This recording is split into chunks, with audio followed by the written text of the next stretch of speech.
Hello and welcome to Fearless Freedom with Dr. G. Fear stops us from achieving our true greatness. Are you a professional woman who is feeling stuck, unmotivated, or burned out? Are you worried about your wellness? Are you letting fear stop you from crushing your goals? If you answered yes to any or all of these, this is the podcast for you. I'm Dr. Gregory, and I'm a night shift emergency physician, burnout thriver, wellness champion, and along with everyday heroes just like you, we'll explore how to face our fears and emerge victoriously.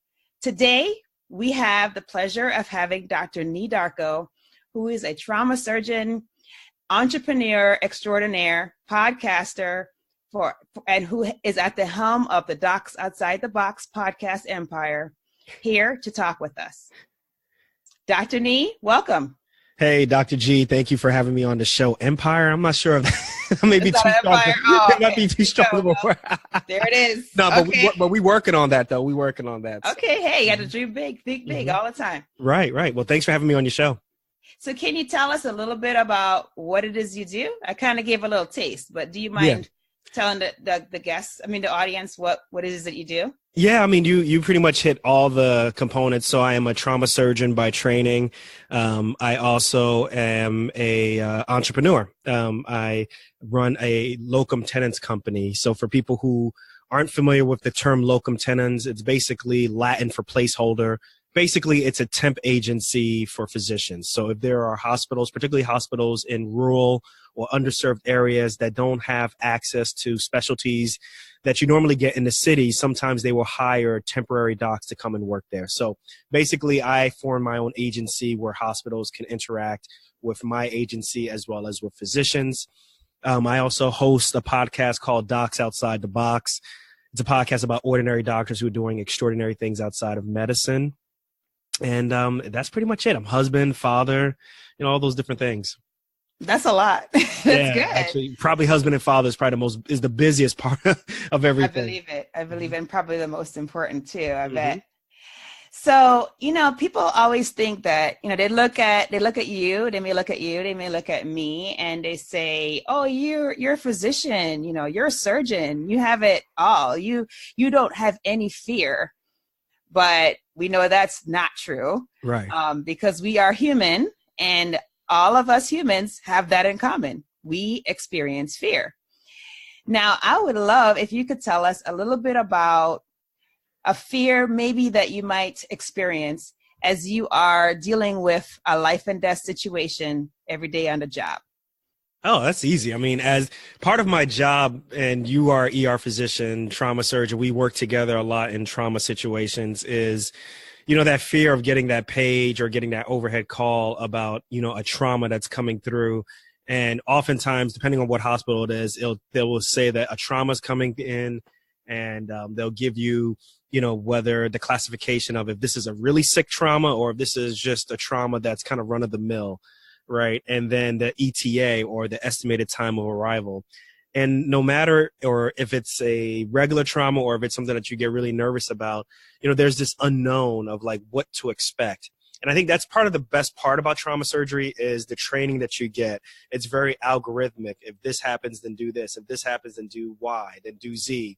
And as a result, I think in terms of my training, I basically have trained in every scenario that you can possibly expect to see in trauma surgery. And then obviously everything that you see in between those situations, you just improvise, in a standard of care type of method. But I'm not going to lie, there's always that nervousness. Okay, what's really going on? This person was hit by a car. This person was shot. This person was stabbed.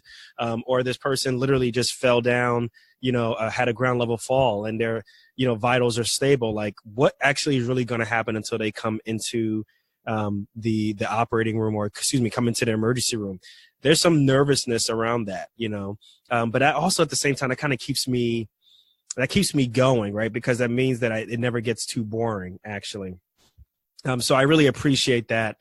Now, if we take it a couple of steps back, now when I was training in residency, I trained at Grady Memorial Hospital in Atlanta, Georgia. If anybody doesn't know about that, Oh, wow. one of the largest indigent hospitals in the country, definitely one of the largest in the South, and particularly in Atlanta, the largest trauma center, literally in about 100-mile radius. And to be a part of a residency program that was taking care of sick people who, were being injured in Atlanta, and people being transferred from all parts of Georgia, was something that, coming in as a first-year resident, was very, I was very nervous about that. And then as you train and move on to different levels of your training, you actually take on more responsibility. So as I became a second year and then a third year, my third year, you become what's called a trauma captain. And what that is you're still learning how to operate. You're still learning how to take care of patients. But when a trauma gets called, you basically are running the show. You are evaluating the patient from head to toe.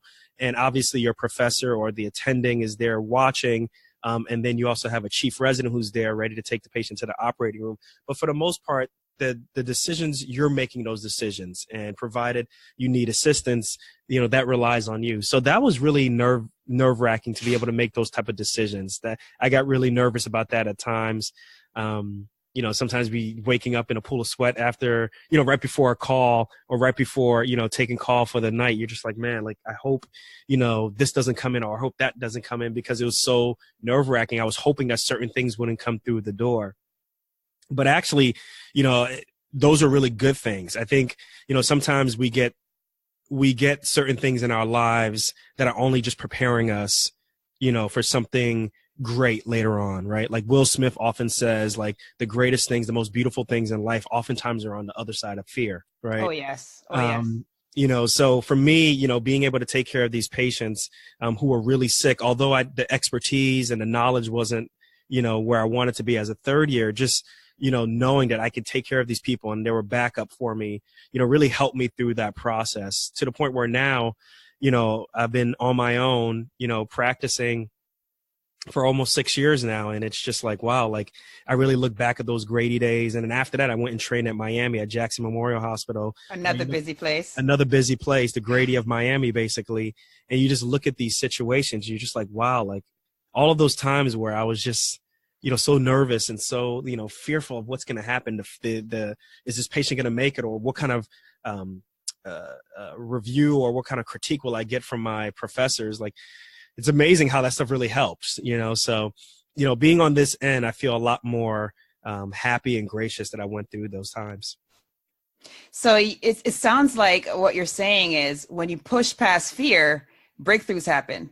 Oh, yeah, absolutely. Smith, yeah. And it sounds like you had you had amazing breakthroughs, every single time that you put it out there and you went for it. Oh, yeah, so absolutely. That's definitely very inspirational, and something that we don't always consider, because we tend to get wrapped up in the fact that we have a fear of X or a fear of Y, and not necessarily thinking about, well, I need to push through this because I need to be able to do the thing or help the person or whatever it is that you initially were setting out to do. So I appreciate the fact that you pushed past your fear and got that amazing training so that you could take care of your patients. Yeah. And I'm sure they appreciate it too. Yeah, they appreciate it, and, I think the other thing too is what helps me get past fear, whatever it may be, whether it's starting a podcast, public speaking, taking care of patients who are really sick, starting a business, whatever it may be. I just always think of myself in my 80s, or maybe even in my 90s, hopefully, when I'm in a nursing home or some type of situation where someone is taking care of me. If my son comes to visit me, or if I have more children, they come to visit me, like, I want them to be able to look at me and not feel sorry or pity on me because I have the look of regret. Like, I should have did this, or I should have did that. Like, I want them to look at me and be like, wow, like, grandpa or dad did like all of these things, and look at him like he literally has lived his best life.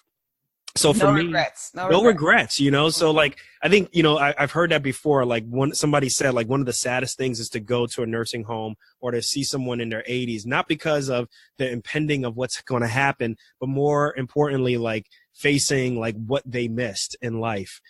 So that helps me push past fear. Am I going to act like I'm on, I'm not going to come on your show and act like, I don't procrastinate because of fear, or I don't, hesitate, or I don't kind of go back and forth. That's normal. The key thing though is do you dwell on it, or do you let that hamper you? And that's the key thing. And that's why, obviously your show exists to help people get past that point. Oh yes. Taking action for sure. Awesome, man! Dropping some serious nuggets, like you like to say it. Gems. It's a gems. Dropping gems. So I need to get it right. Dropping gems. Mm-hmm. Love it. Okay, so now we're gonna kind of get into a couple of questions that we typically ask on the show, and so the first question is: do you feel like there's a fear that you are currently facing? Yeah, I think there's a fear.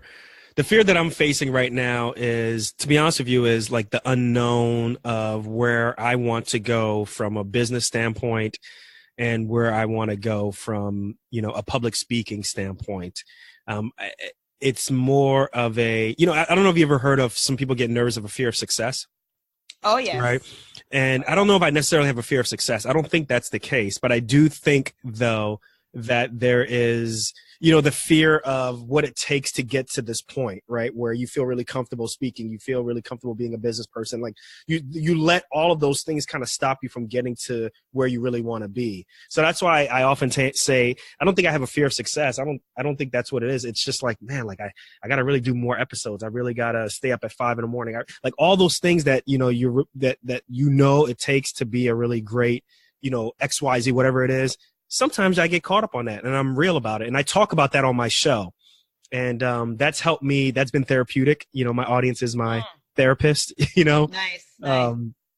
But it's just one of those things where I think nowadays with the technology that's out there, with so many other people who are willing to put themselves out there, I think in general nowadays, I think the public is a lot more embracing of people who are imperfect, right? And you see it on YouTube, you see it on blogs, obviously you're seeing it on podcasting. So, for me, understanding that not everybody's perfect, and why should I be also, and I'm just going through this process, has been working for me. It's almost like imperfection is a reminder of our humanity, right? Yeah, I agree. That's a good point. That's the thing. So I think that's the reason why it's a common thread that people can relate to. Yeah. So, I don't know why we think that we can just have the Insta image that's so perfect when that's not real life, right? I mean, people want to see people that are like them, and they want to hear about our failures. They want to but not only hear about the failures or the fears, but how did we overcome them? How did we get back from that fall? Right. How'd you brush your shoulders off, put your head up and put your shoulders back in and keep going? Like, that's what people want to hear. Well, I think also we hold people on a pedestal sometimes, right? Like no matter what your political beliefs are, right? Like there's no denying whatever side of the aisle you stand on. Barack Obama, President Obama is an amazing orator, right? He's an amazing speaker. He can connect with people, his charisma, his ability to govern. Like these are things that are, really left to little debate, right?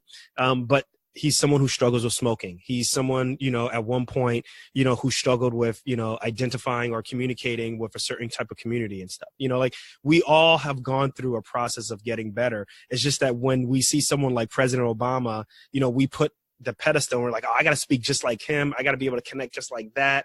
And as a result, like that is something that we just can't reach. Like we can't emulate anybody else. We just have to be the best person that we can be. I suffer from that, right? But I've learned to let that go and just be like, you know what? I want to be the best, Nii Darko, the best podcaster, the best father, husband that I can be, actually. That for me is greatness. Not trying to reach someone else's level of greatness or, whatever the penultimate step is. Wow. Is that the right term? I don't even know if I use the right term. Penultimate is the correct term, yes. From the lady who, like, in high school studied like 2,000 vocabulary words to up her score on her SAT. Oh, really? Yes, indeed. Are you going to brag? Are you going to brag about your score? I'm not bragging about my score because my initial score was not that great. And so I had to take a course and study like on all my free time. It doesn't matter. You're at this point. You're at this point. So I'm just saying, so it's all good. We all like We all have, but you use that properly. That's all I'm saying. Love it. Thank you. All right. So I want to be respectful of your time, and I really appreciate you coming on the show. But there's one last thing that we need to do, and that is fill in the blank. All right. So please complete this sentence. To me, fearless freedom means...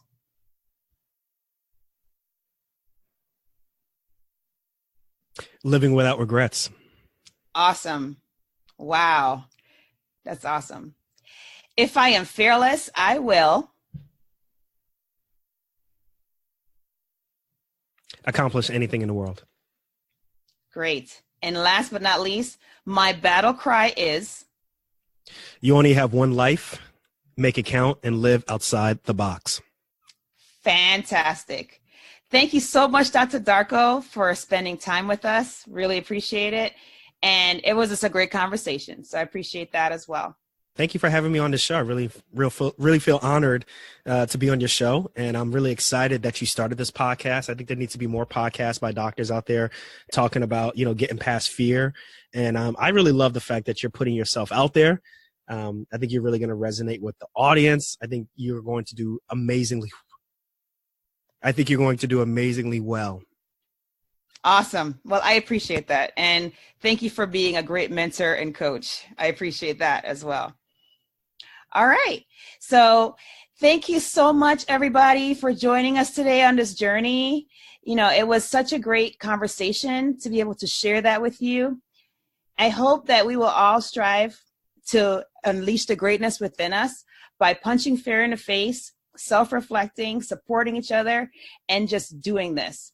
If you found value in the conversation that you heard today, please feel free to subscribe and share the podcast, because when you share it and subscribe, you're helping to put the podcast out there so more and more people can enjoy it.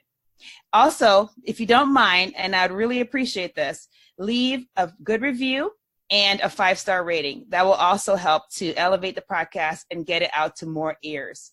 So thanks again for that. Thanks for your time. I appreciate your time and attention, and it is my hope that you'll punch fear in the face today and that you will be strong, be brave, and unleash your greatness.